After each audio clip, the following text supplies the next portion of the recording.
Hello दोस्तों, नमस्कार। तो कैसे हैं आप? उम्मीद है आप सब बहुत अच्छे होंगे और आपकी पढ़ाई बहुत अच्छे से चल रही होगी। देखिए, हम लोग क्लास नाइन्थ का क्या कर रहे थे। क्लास नाइन्थ में जो चैप्टर स्टार्ट किए थे केमिस्ट्री का, वो था हमारे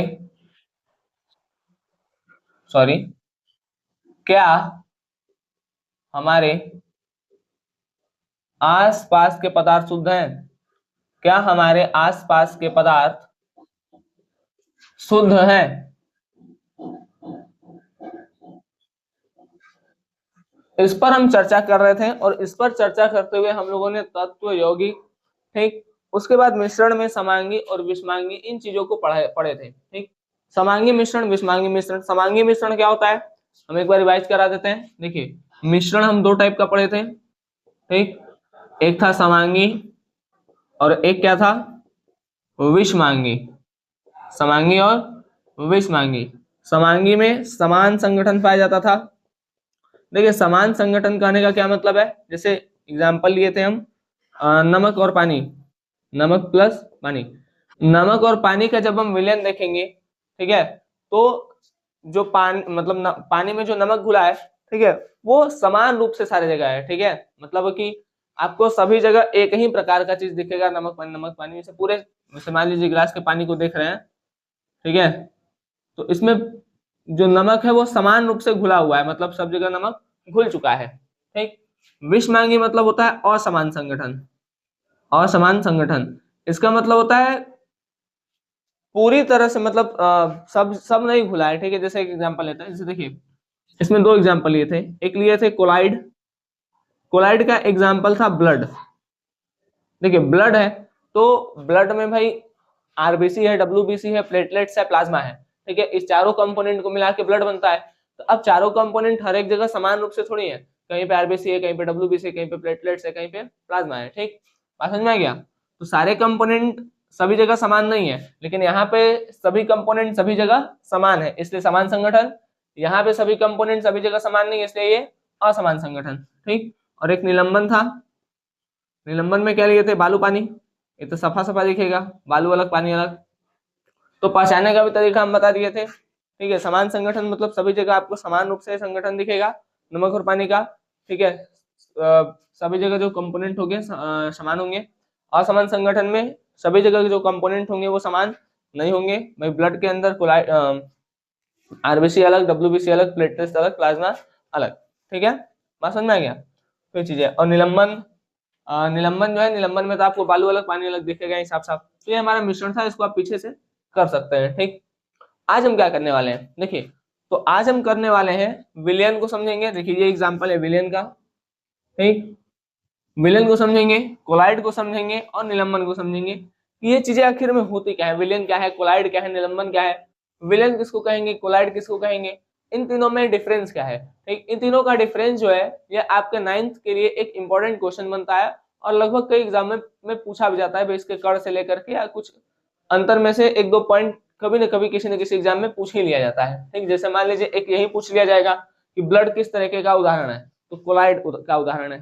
ठीक, तो आइए शुरू करते हैं आपके YouTube चैनल नॉलेज ऋषभ पर विलियन, सॉरी, हाँ, विलियन, कोलाइड और निलंबन को पढ़ना। ठीक, चलिए इसको इरेज करते हैं। रिवीजन हो गया होगा आपका।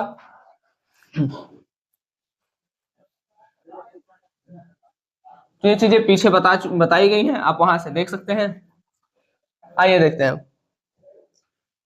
हम हेडिंग पहले विलियन, देखिए, अंतर तो हम पढ़ेंगे ही, विलियन, कोलाइड और निलंबन, लेकिन उससे पहले हम समझ लेते हैं कि विलियन क्या है और कोलाइड क्या है। देखिए, विलयन दो चीजों के मिलने से बनता है। दो चीजों के मिलने से क्या बनता है, विलयन। ठीक, जैसे मान लीजिए ये पानी है, ठीक है, अब इस पानी में अगर हम नमक डाल दें, मिला दें, तो वो क्या बन जाएगा, विलयन बन जाएगा। ठीक, इस पानी में अगर हम नमक डाल दें तो क्या बन जाएगा, विलयन बन जाएगा। ठीक है, समझ में आ गया? अच्छा, तो देखिए, विलयन क्या होता है, दो चीजों के मिलने से बनता है। एक होता है विलेय और एक होता है विलायक। एक होता है विलेय और एक होता है विलायक। अब भाई बताते हैं लोग कि जो कम होता है वो विलेय होता है, जो अधिक होता है वो विलायक होता है। ठीक, तो हम भी आपको ये बता रहे हैं, लेकिन हम एक चीज और बताएंगे आपको, जिससे आप लोग का कंफ्यूजन, मतलब आप लोग कंफ्यूजन में ना रहे कभी। देखिए विलय क्या होता है, जो कम मात्रा में हो, जो कम मात्रा में हो उसको विलय कहेंगे। ठीक। विलायक क्या होता है, जो अधिक मात्रा में हो। अब आप कम अधिक याद कैसे रखिएगा, उसके लिए भी एक तरीका है, समझिए। देखिए विलय गिनिए, 1 2 3, विलायक 1 2 3 4, ये 4 और ये 3, कौन सा ज्यादा, 4 ज्यादा कि 3 ज्यादा, 4 ज्यादा। तो जो ज्यादा है वो अधिक मात्रा में, जो ज्यादा है वो ज्यादा रहेगा, और जो कम है वो कम रहेगा। बात समझ में आ गया, सिंपल ट्रिक है। भाई 4 अक्षर है, तो जो अधिक मात्रा, जो ज्यादा है वो ज्यादा मात्रा में, जो कम है वो कम मात्रा में। ठीक, चलिए एक एग्जांपल समझते हैं। जैसे मान लीजिए पानी है, ठीक, ये दिस इज वाटर, ठीक है, मम, पानी। अब यहाँ पे है नमक, नीमक रखा है, नीमक, NaCl। अब इसको इसमें डाल दिए, जब इसमें डालेंगे तो ये समान रूप से सभी जगह मिल जाएगा। ठीक, मिल गया। अब देखिए, अब ये जो बन गया है ये विलयन है। अब ये क्या है, विलयन बन गया। अब विलयन में क्या है, NaCl कम है तो ये हो जाएगा विलेय। ठीक, H2O ज्यादा है तो ये हो जाएगा विलायक। बात समझ में आ गया। अब एक चीज से और इसको समझते हैं, देखिए ये तो विलयन हो गया ना, ये क्या हो गया, ये आपका हो गया विलयन। देखिए जो घुलता है, जो घुल रहा है वो विलेय है, जो घुलता है, जो घुलता है वो विलेय है, जो घुलता है वह विलेय है। ठीक है, जो घुल रहा है, और जो घोल रहा है वो विलायक है। जो घोलता है, जो घोलता है वह विलायक है। बात समझ में आ गया, वह विलायक है।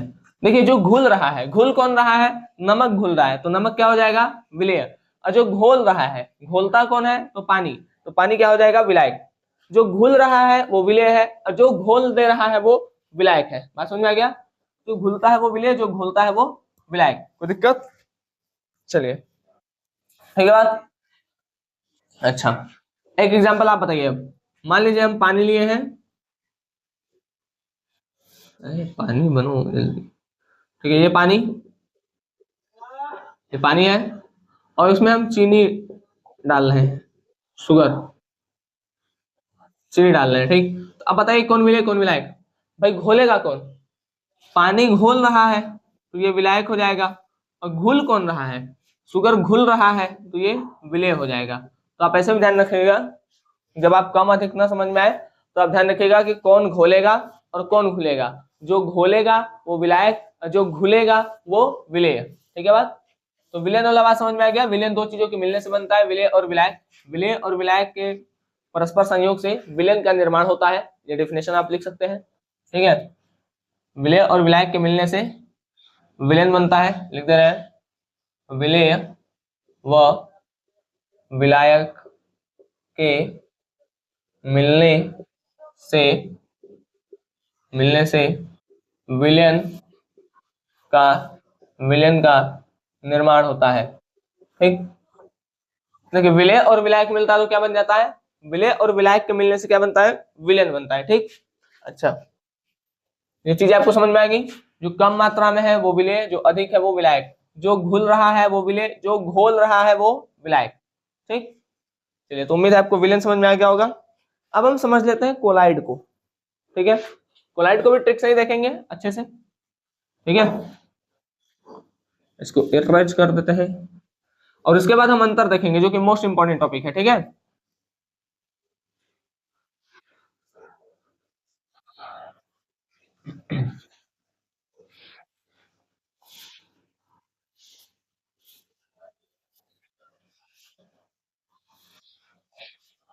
चलिए इसको इरेज करते हैं और बढ़ते हैं हम अपने आगे क्वेश्चन की तरफ। ठीक है, कहाँ बढ़ेंगे, क्वेश्चन की तरफ बढ़ेंगे। देखिए, अब क्या था हमारा, कोलाइड, कोलाइड, कोलाइड को इंग्लिश में COLLID, कोलाइड ही कहते हैं। अच्छा, विलेन को सॉल्यूशन कहते हैं, विलेन को सॉल्यूशन, विलेय को सॉल्यूट, ठीक है, और विलायक को सॉल्वेंट कहते थे। ठीक है, अब देखिए कोलाइड क्या है, समझिए इसको। कोलाइड भी दो चीजों के मिलने से बनता है, एक परिक्षिप्त प्रावस्था, देखिए परिक्षिप्त प्रावस्था, और एक परिक्षेपण माध्यम, परिक्षेपण माध्यम। परिक्षिप्त प्रावस्था क्या है, जो कम मात्रा में हो, और परिक्षेपण माध्यम क्या है, जो अधिक मात्रा में हो। ठीक, बात समझ में आ गया। ठीक, चलिए एक एग्जांपल लेते हैं। मान लीजिए एग्जांपल लिए हैं, दूध में फैट, दूध में जो फैट है, अब बताइए दूध में जो फैट है वो कम होगा कि ज्यादा होगा? भाई दूध है,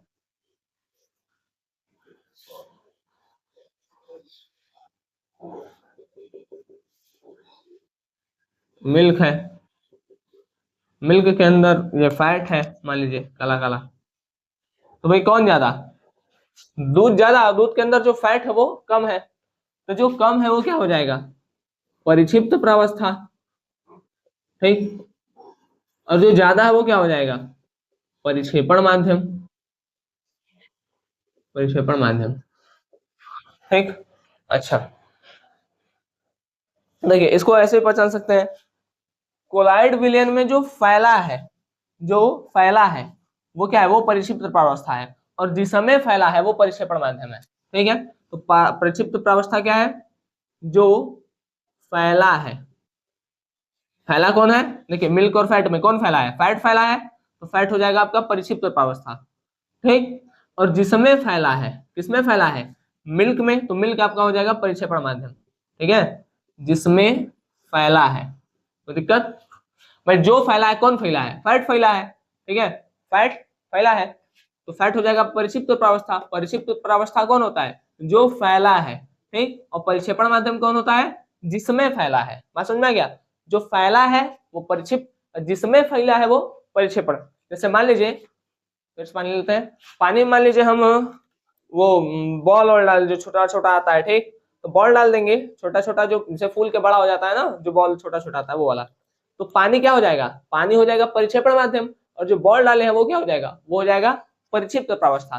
ठीक है बात, तो भाई जो फैला है वो परिक्षेपण माध्यम है, और जिसमें फैला है, सॉरी, जो फैला है वो परिक्षिप्त प्रावस्था है, और जिसमें फैला है वो परिक्षेपण माध्यम है। ठीक है बात, समझ आ गया। चलिए, तो मेरी चीज समझ में आ गई होंगी आपको। अब इसको भी आप कैसे पहचानिएगा, देखिए इसमें एक दो तीन चार साढ़े चार, अच्छा इसमें एक दो तीन चार पांच, भाई पांच, और इसमें साढ़े चार, पांच बड़ा कि साढ़े चार बड़ा, पांच बड़ा, तो जो ज्यादा, ठीक है, तो वो अधिक, मतलब वो ज्यादा होगा, और जो कम वो कम मात्रा में होगा।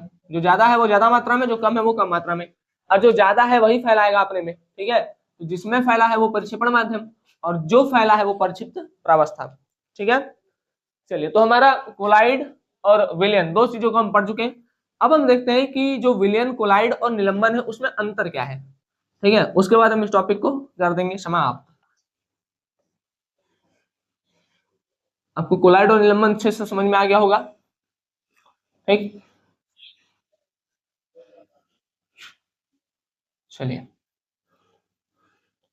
आगे बढ़ते हैं। हेडलाइन लगेगा विलयन, विलयन, कोलाइड व निलंबन में अंतर, विलयन, कोलाइड व निलंबन में अंतर। Difference between solution, colloid and suspension, difference between, between है, ठीक है, BETWEEN, between solution, solution, colloid and suspension. ठीक है, चलिए हेडिंग लगाएंगे विलयन, दूसरा क्या लगाएंगे, कोलाइड, तीसरा क्या लगाएंगे, निलंबन, निलंबन। ठीक है, विलयन, कोलाइड और निलंबन। समझिए यहाँ पर जब हम विलयन के कणों को देखते हैं भाई, देखिए इसके आपको अंतर पढ़ने से पहले फायदा क्या होगा ये समझिए। जैसे मान लीजिए आपको कोलाइड पूछा तो आप बस कोलाइड वाला उठा के लिख दिए, विलयन पूछा तो विलयन वाला उठा के लिख दिए, निलंबन पूछा तो निलंबन वाला उठा के लिख दिए। ठीक, अब हो सकता है आपसे पूछ ले अंतर कोलाइड और निलंबन में, तो बस इन दोनों को लिखिएगा। विलयन कोलाइड में पूछेगा तो इन दोनों को लिखिएगा, तीनों में पूछेगा तो तीनों को लिख दीजिएगा। ठीक है, ये एक बेनिफिट है आपको। चलिए आगे चलते हैं। देखिए विलयन के अगर कणों का आकार बोला जाए तो इसके कणों का आकार होता है, कणों का आकार ये आप सबसे पहले समझते हैं किस प्रकार का मिश्रण है। देखिए विलयन में जो होता है समान संगठन होता है, ठीक, तो ये एक प्रकार का समांगी मिश्रण है। कोलाइड में समान संगठन नहीं होता है तो ये विषमांगी मिश्रण है, और ये भी विषमांगी मिश्रण है। ठीक, अब हम एक एग्जांपल लिख लेते हैं, उस एग्जांपल से हमको सारा चीज समझ में आएगा। हम ऊपर एग्जांपल लिख लेते हैं इसका, आप एग्जांपल लास्ट में लिखेंगे। ठीक आप ऊपर मत लिखिएगा, आप एग्जांपल लास्ट में लिखिएगा। नमक प्लस पानी, कोलाइड क्या है, मिल्क ले लेते हैं, मिल्क है, ब्लड है या नहीं, कॉमा। निलंबन क्या है, बालू प्लस पानी, बालू और पानी। समझिए अब ये समांगी है, ये विषमांगी है, विषमांगी है। ठीक, इसके जो कण का आकार होता है, कण का आकार ये 1 नैनोमीटर से भी छोटा होता है। 1 नैनोमीटर मतलब 10⁻⁹ मीटर। 1 नैनोमीटर बराबर 10⁻⁹ मीटर से छोटा होता है। भाई इतना छोटा है, 1 नैनोमीटर मतलब बहुत छोटा। ठीक है, इसका आकार क्या होता है, ये 1 से 1000 नैनोमीटर के बीच होता है। ठीक, और इसका क्या स्थिति है, ये 1000 नैनोमीटर से बड़ा होता है। ठीक, भाई ये बहुत छोटा होता है। अगर ये बहुत छोटा होता है, एक मिनट थोड़ा सा ऊपर लिख दे, 1 नैनोमीटर मतलब 10⁻⁹ मीटर से छोटा। ठीक है, अगर ये इतना छोटा है तो ये नग्न आंखों से नहीं देखा जा सकता। लिख देते हैं नग्न आंख मतलब खुली आंख। ठीक है, खुली आंखों से नहीं देख सकते। नग्न आंखों से, नग्न आंखों से नहीं देखा जा सकता, नहीं देखा जा सकता। ठीक, इसे देखिए ये विलयन के मतलब विलयन के कणों से बड़ा होता है कोलाइड का कण। ठीक है, विलयन का जो कण है, विलयन के कण से बड़ा होता है कोलाइड का कण, लेकिन लेकिन इतना भी बड़ा नहीं होता है कि हम इसको अपनी आंखों से देख सके। तो इसे भी हम देख नहीं सकते। ठीक है, देख नहीं सकते। बस समझ में आ गया। भाई देखिए विलयन का जो विलयन के जो कणों का आकार है वो बहुत छोटा है। कोलाइड के कणों का आकार विलयन के कणों के आकार से थोड़ा बड़ा है, लेकिन इतना बड़ा नहीं है कि हम अपनी आंख से उसको देख सकते हैं। ठीक, तो इसको भी नहीं देख सकते। ये बहुत बड़ा है तो इसको हम देख सकते हैं।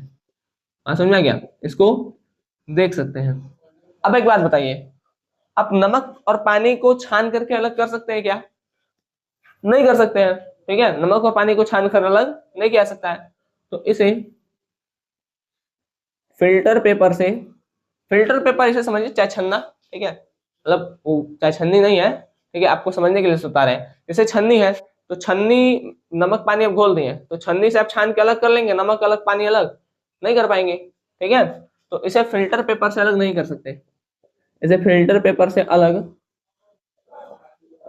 नहीं कर सकते, फिल्टर पेपर द्वारा छान कर अलग नहीं कर सकते, इसे फिल्टर पेपर द्वारा द्वारा छान कर अलग नहीं कर सकते। ठीक, देखिए फिल्टर पेपर से ही नहीं छनाएगा, क्या आप दूध छान के अलग कर सकते हैं? वो भी नहीं कर सकते। तो इसे भी अलग फिल्टर, ठीक है, इसे भी फिल्टर पेपर द्वारा छान कर अलग नहीं किया जा सकता, नहीं किया जा सकता। लेकिन एक विशेष विधि होती है अपकेंद्रीकरण। ठीक है, उसके द्वारा इसके पार्टिकल्स को अलग अलग कर सकते हैं। ठीक है, तो लिखिए किंतु एक विशेष विधि अपकेंद्रीकरण द्वारा अपकेंद्रीकरण द्वारा इसे अलग कर सकते हैं, इसे अलग कर सकते हैं। एक मिनट देख लेते हैं नीचे आ रहा है कि नहीं आ रहा है। ये आ तो नहीं रहा है। ठीक है, आप लिख एक मिनट थोड़ा सा ऊपर से लिखते हैं। देखिए एक मिनट, देखिए इसे भी इसे भी अलग नहीं, मतलब इसे भी फिल्टर पेपर से इसे भी फिल्टर पेपर से अलग नहीं कर सकते, किंतु एक विशेष विधि, कौन सी विधि है? अपकेंद्रीकरण, अपकेंद्रीकरण द्वारा अलग किया जा सकता है। अब अपकेंद्रीकरण क्या है इसको समझा रहे हैं, देखिए। ठीक है, थोड़ा सा एक मिनट हम हल्का सा नीचे कर देते हैं तो आपको साफ साफ दिख जाएगा। एक मिनट,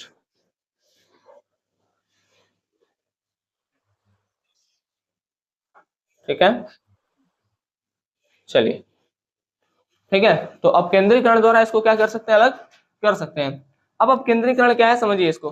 देखिए कभी आप ब्लड टेस्ट कराने गए होंगे तो जो लैब होता है जहां पर अगर आप देख सकते हैं, ठीक है, तो वहां पर देखिएगा कि इस तरीके से एक ठो ऐसा रहता है बॉक्स और इसमें ऐसे खाच खाच बना रहता है, मतलब इसमें ब्लड भरने के लिए ऐसे रखा रहता है। ठीक है, ऐसे है ना, मतलब सीधा रहता है, ऐसे ऐसे ऐसे रखा रहेगा चारों तरफ। ठीक है, इसे बता रहे हैं, देखिए ऐसे मान लीजिए है। ठीक है, ये ऐसे रहेगा, ऐसे थोड़ा सा उभरा हुआ रहता है ऐसे, और इसके ऊपर ऐसे ऐसे ऐसे ऐसे रखा रहता है, उसमें ब्लड भरते हैं। ठीक, और फिर वो ना बहुत तेजी से घूमता है। ठीक, बहुत तेजी से ऐसे ऐसे ऐसे ऐसे ऐसे ऐसे ऐसे घूमेगा। बहुत तेजी से घूमेगा तो ब्लड के सारे कंपोनेंट क्या हो जाते हैं? डेंसिटी के हिसाब से अलग अलग हो जाते हैं। ठीक, घनत्व के हिसाब से अलग अलग हो जाते हैं। जिसका घनत्व ज्यादा है वो नीचे, थोड़ा सा कम है वो और ऊपर और ऊपर और ऊपर, ऐसे अलग अलग हो जाते हैं। ठीक, तो उसको हम कहते हैं अपकेंद्रीकरण। समझ में आ गया? छानन विधि बताएंगे, सॉरी फिल्ट्रेशन मेथड बताएंगे तो अपकेंद्रीकरण के बारे में भी चर्चा करेंगे। अब देखिए लास्ट, सॉरी मतलब इसका देखिए, इसे अलग कर सकते हैं। इसे फिल्टर, बालू पानी को अलग कर सकते हैं ना फिल्टर पेपर से, तो इसे फिल्टर पेपर द्वारा अलग किया जा सकता है, किया जा सकता है। ठीक है, इसको फिल्टर पेपर से क्या कर सकते हैं? अलग कर सकते हैं। देखिए समांगी मिश्रण है, ये विषमांगी है, ये विषमांगी है। इसके कण का आकार एक से एक, मतलब 1 नैनोमीटर से कम छोटा होता है। इसका 1 से 1000 के बीच होता है, इसका 1000 नैनोमीटर से बड़ा होता है। अब भाई ये बहुत छोटा है तो इसको हम आंख से नहीं देख सकते। ये थोड़ा सा बड़ा है लेकिन इतना बड़ा नहीं है कि आंख से दिख जाएगा। ठीक है, तो इसको भी नहीं देख सकते, लेकिन इसको देख सकते क्योंकि ये बड़ा है। अब जब इतना छोटा है तो इसको फिल्टर पेपर से नहीं छान सकते, इसको भी नहीं छान सकते, लेकिन इसको छान करके अलग कर सकते हैं। ठीक है, कोलाइड को एक विशेष विधि अपकेंद्रीकरण द्वारा अलग किया जा सकता है। ठीक है बात?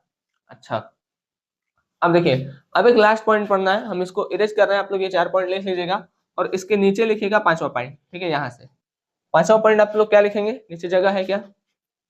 जगह नहीं, उधर वाला छुप जाएगा। चलिए इसको इरेज करते हैं अब। ठीक है, देखिए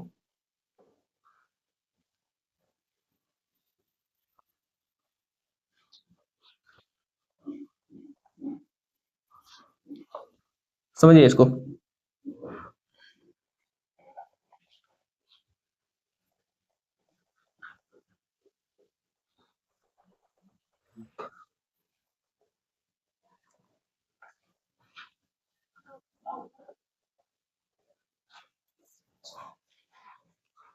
ध्यान दीजिए यहाँ, ये जो विलियन है, कौन है? विलियन है। ये टिंडल प्रभाव दिखाता है, सॉरी सॉरी सॉरी, ये टिंडल प्रभाव नहीं दिखाता है ना, लिखते हैं यह प्रकाश को नहीं फैलाता, नहीं फैलाता, अर्थात यह टिंडल प्रभाव नहीं दिखाता। ठीक, इसमें कोलाइड के कण प्रकाश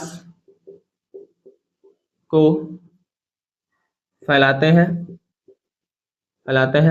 तथा प्रकाश का पथ प्रदर्शित करते हैं। मतलब देखिए, प्रकाश को फैलाएंगे और जिस रास्ते प्रकाश जाएगा दिखाएंगे भी कि ऐसे प्रकाश जा रहा है। ठीक है, तो वही लिखा है पथ प्रदर्शित करते हैं अर्थात ये टिंडल प्रभाव दिखाते हैं। अभी बता रहे टिंडल प्रभाव क्या होता है। ठीक, अर्थात ये टिंडल प्रभाव दिखाते हैं। विनिलंबन में क्या है, ये भी टिंडल प्रभाव दिखाते हैं। ये भी टिंडल प्रभाव दिखाते हैं। देखिए, टिंडल प्रभाव दिखाने का मतलब क्या है। टिंडल प्रभाव दिखाने का मतलब ये है कि वो जिस रास्ते प्रकाश जा रहा है उस मार्ग को प्रदर्शित करेंगे कि भाई ऐसे मतलब दिखाएंगे इस प्रकाश मार्ग को। ठीक है, समझिए यहाँ पर ऐसे मान लीजिए विलयन है, हम विलयन पहले लेते हैं फिर उसके बाद कोलाइड को लेंगे। ये विलयन है, ठीक है। अब यहां से हम प्रकाश को भेज रहे हैं, एक टॉर्च बना देते हैं। टॉर्च बनाया है, लाइट जा रहा है, ये लाइट जाएगा जरूर, ठीक है, लेकिन एक पार्टिकल में टकराएगा नहीं क्योंकि पार्टिकल बहुत छोटे छोटे हैं। ये जाएगा और सीधा निकल जाएगा। ठीक है, जाएगा और सीधे निकल जाएगा, जाएगा सीधे निकल जाएगा। बस समझ में आ गया। तो किसी पार्टिकल से टकराएगा नहीं लाइट। जब किसी पार्टिकल से टकराएगा ही नहीं, ठीक है, तो वो प्रकाश का पथ भी प्रदर्शित नहीं करेगा। ठीक, तो विलयन जो होता है वो प्रकाश का पथ प्रदर्शित नहीं करता है, मतलब ये टिंडल प्रभाव नहीं दिखाता है। टिंडल प्रभाव होता क्या है, अब समझिए। देखिए, जो कोलाइड विलयन के कण होते हैं, ठीक है, उनके कणों से प्रकाश टकराता है। ठीक, उनके कणों से प्रकाश टकराता है और प्रकाश जो होता है जिस रास्ते जाता है उसका पथ प्रदर्शित करता है। ठीक है, कि भाई हम ऐसे जा रहे हैं, उस प्रभाव को कहा जाता है टिंडल प्रभाव। ठीक, कोलाइड के कणों से टकराएगा, ठीक है, कोलाइड के कणों से टकराएगा और जिस रास्ते जाएगा तो प्रकाश का पथ प्रदर्शित करेगा। ठीक है, टिंडल प्रभाव क्या है, कोलाइड के कणों से टकराना और प्रकाश जिस मार्ग से जाएगा उस मार्ग के उस पथ को प्रदर्शित करेगा कि भैया हम ऐसे जा रहे हैं। इस प्रभाव को कहते हैं टिंडल प्रभाव। ठीक है बात। अब मान लीजिए यहाँ पर कोलाइड है, ठीक है, अब मान लीजिए यहाँ पर कोलाइड है। अब कोलाइड के पार्टिकल थोड़ा बड़े बड़े हैं, ठीक है, कोलाइड के पार्टिकल क्या है, बड़े बड़े हैं। तो प्रकाश आया, इससे टकराया, इससे, ठीक है, मतलब इसे टकरा के जा रहा है। जब टकरा के जाएगा, ठीक है, टकरा के जाएगा तो प्रकाश का पथ प्रदर्शित होगा, इसमें पथ प्रदर्शित होगा। तो अगर पथ प्रदर्शित हो रहा है मतलब टिंडल प्रभाव दिखा रहा है, अब पथ प्रदर्शित नहीं हो रहा है मतलब टिंडल प्रभाव नहीं दिखा रहा है। ठीक, प्रकाश के कणों का कोलाइड विलयन के कणों से टकरा करके प्रकाश के पथ को प्रदर्शित करना ही टिंडल प्रभाव कहलाता है। ठीक है, डिफाइन कर दें। ठीक है, तो ये चीज आप लोग लिख लीजिएगा, हम डेफिनेशन लिख देते हैं टिंडल प्रभाव का। ठीक है,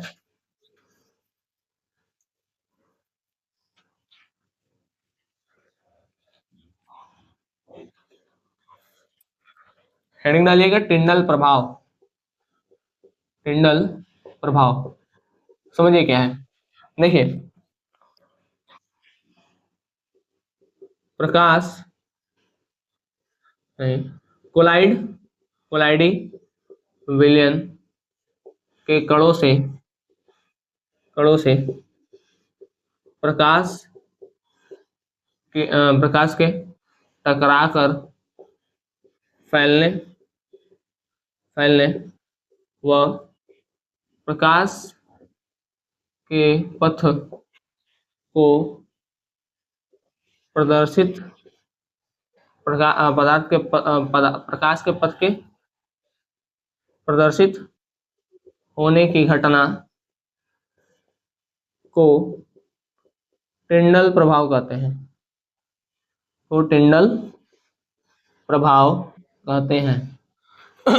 बात समझ में आया क्या। कोलाइड विलयन के कणों से टकराएगा, जैसे देखिए ये है, एक मिनट, मान लीजिए इसमें कुछ मिला हुआ है, ठीक है, तो लाइट जाएगा तो लाइट क्या होगा, इसके कणों से टकराएगा, और जब टकराएगा तो क्या होगा, टकराएगा तो प्रकाश दिखेगा कि प्रकाश किस रास्ते जा रहा है, ठीक है। तो उसी घटना को क्या कहा जाता है, टिंडल प्रभाव, ठीक। तो उम्मीद है ये चीजें अभी आपको समझ में आई होंगी। अब हम आपसे अगले लेक्चर में मिलेंगे और अगले लेक्चर में हम बातें करेंगे कोलाइड के कोलाइड का जो एग्जाम्पल है, ठीक है। एक चार्ट है कोलाइड का आपके एनसीईआरटी बुक में, हम उस चार्ट पर चर्चा करेंगे कि भाई कोलाइड में कौन कौन सा कोलाइड बनता है, कौन कौन सा कोलाइड नहीं बनता, ठीक है। उस कोलाइड के एग्जाम्पल्स क्या है, उसमें परिक्षिप्त प्रावस्था क्या है और परिक्षेपण माध्यम क्या है, तो इन सभी बातों पर हम चर्चा करेंगे, लेकिन इस क्लास में नहीं, ठीक है, अगले क्लास में, ठीक। आप लोग इसको पढ़िए, इसका नोट्स बनाइए, ठीक है। चलिए तो अब हम आपसे मिलेंगे अगले लेक्चर में, तब तक के लिए धन्यवाद। जय हिंद। आप लोग अच्छे से पढ़ाई करते रहें।